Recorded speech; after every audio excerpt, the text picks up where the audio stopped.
What's going on, everybody, and welcome to the ZooLab channel. Today we're going to be talking about the RED camera and all you need to know and have before shooting with one. So I'm going to start off this video by talking about some must-have accessories, because this camera honestly comes with just the brain. And when we say the brain, it's honestly just a cube. And so a lot of cameras coming out today are following the same model, but we'll be focusing on the RED SCARLETT-W today. I have a skin on it, so if you are a RED user and you're looking at this camera, you're like, no, that's a Gemini. Promise you, this is a RED SCARLETT-W with a Alpha Guard skin on it. This really cool matte black skin. Anyways, I'm gonna show you guys some must-have accessories. So sit back, relax, and let's jump into it. First must-have accessory is a given. It's a lens mount. This camera body doesn't come with a lens mount.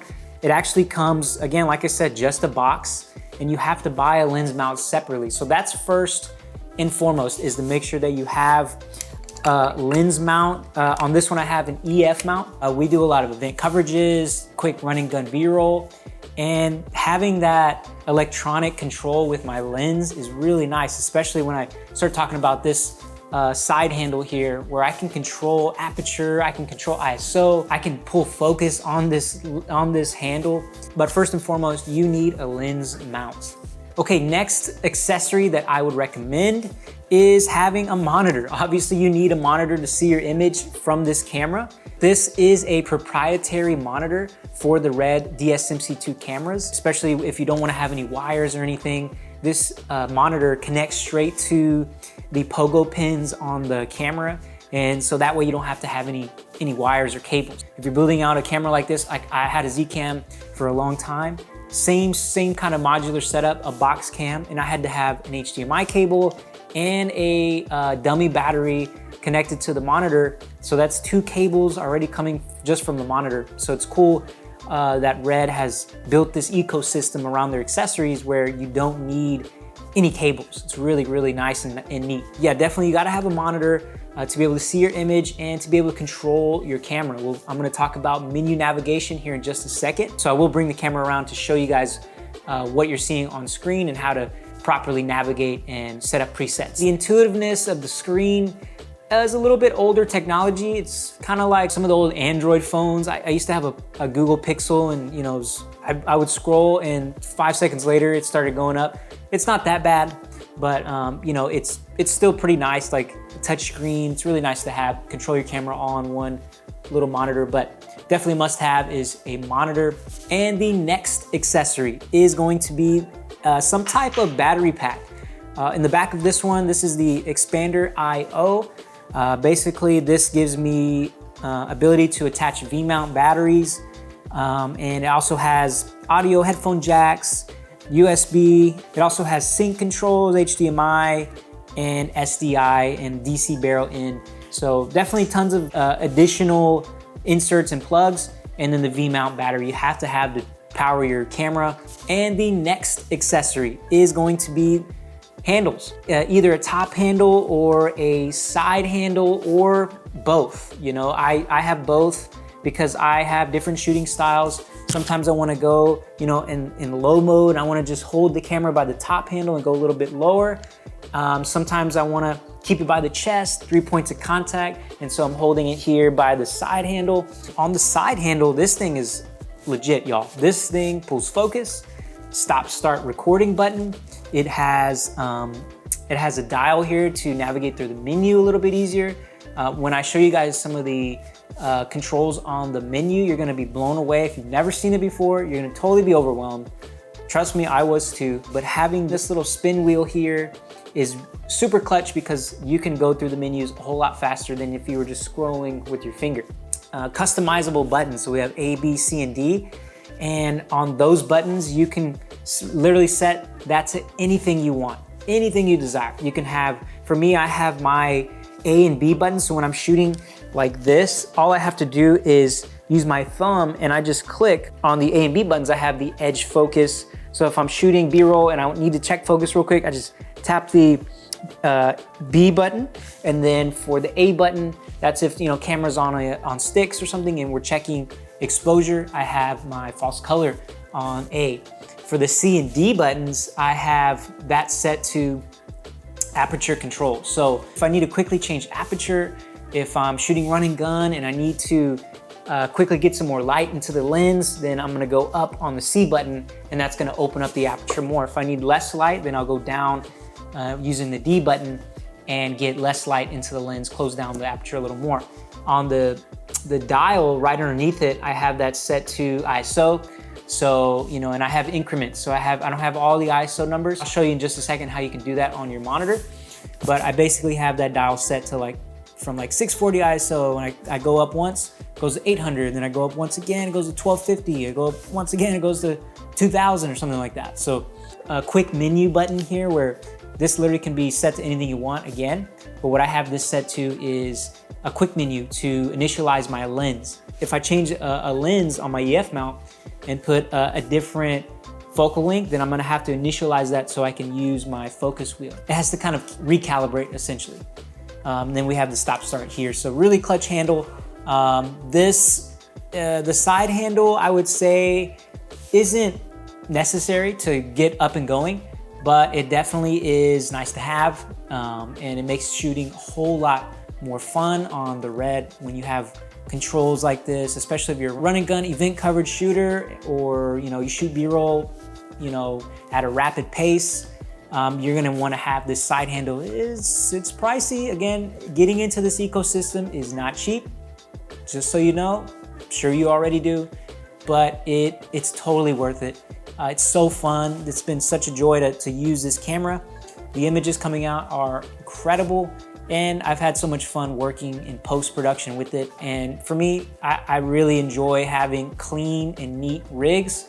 There's no cables, nothing. Slap a V-mount on there, no cables. Focus control here on my handle. I have stop, start, record. I can control the menu from the side handle. I have a monitor. I have a V-mount battery, no cables. So that's what I love about this almost the most out of anything, is just the cleanliness of my rig. And it just makes me feel like a better shooter. I feel like I can capture anything at any moment. It's like when you go to the barber, when I go to the barber after I leave, I feel good, man, So it's something about feeling good helps you do good. All right, and last accessory is going to be a RED mini mag. You can there's tons of different options. I have the 480 gigabyte one. Basically goes into the side of the camera just like this, boom, and you have media. You have to have media to shoot.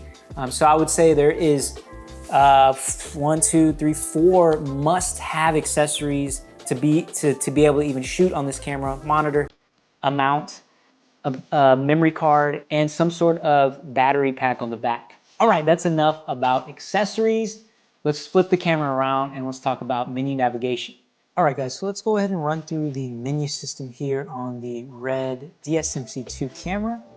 So automatically you will see at the top left, you have your frame rate.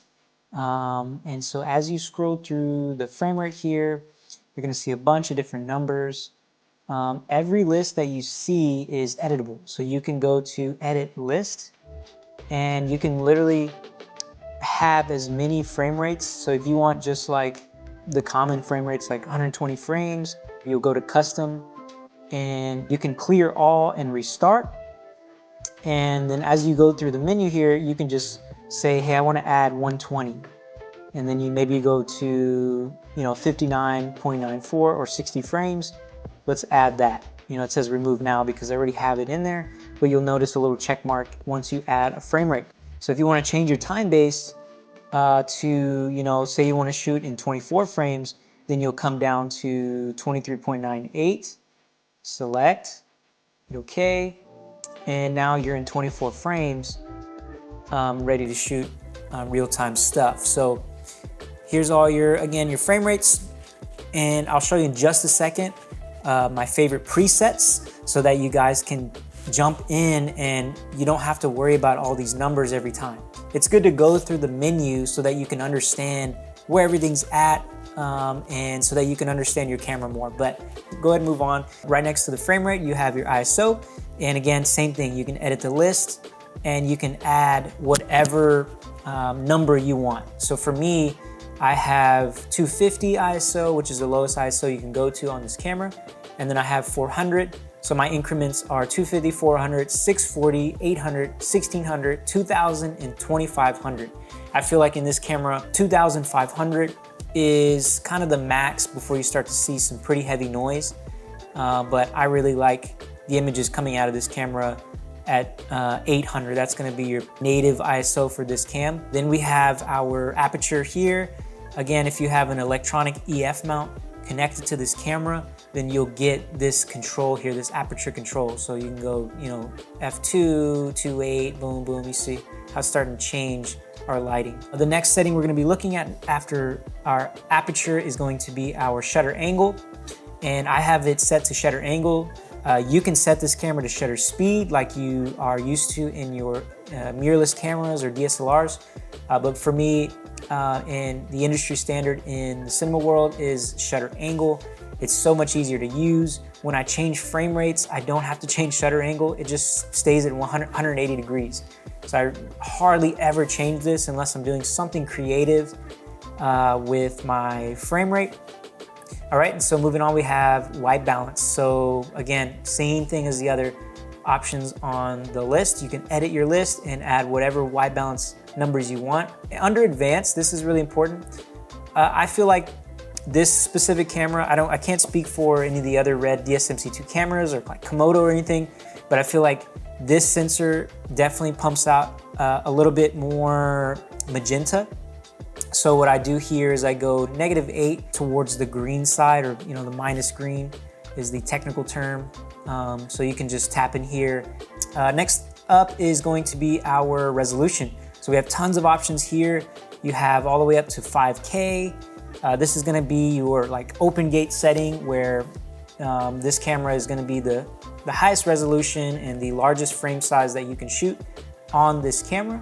And then you can go down to like 2:1 depending on the type of look you're going for. 5K widescreen is gonna give you that movie cinematic look where everything you shoot looks like a movie. I love that setting. You have tons of options you guys can look through. You got 5K HD, 4K, 4K 2:1, all the options you had in 5K, but at 4K, 3K. So if you're in a pinch or you wanna turn something around really fast and you wanna keep file sizes low, you can even go all the way down to 2K, which is 1080p, and shoot in that option as well, which still gives you some decent looks. Next up is going to be your red code raw ratio. This is going to be your compression ratio for red code raw. So if you want to shoot a feature or narrative film or something that requires a very high resolution and pixel count, you're going to want to shoot at the lowest compression ratio as possible. So something like 5:1. When I'm shooting my YouTube content on this camera, I'll do something like 15:1. I don't want the file sizes to be too large because they're just talking heads and quick B-roll, so I'm not gonna shoot anything too crazy. On the bottom here, we have our histogram. This is going to be clutch to use because everyone needs to understand how to use a histogram. And if you haven't checked out one of our latest videos, we talked about how to properly set exposure in your camera, where we talk about histograms and all kinds of different exposure tools. Be sure to check that out. But a histogram is gonna be down here.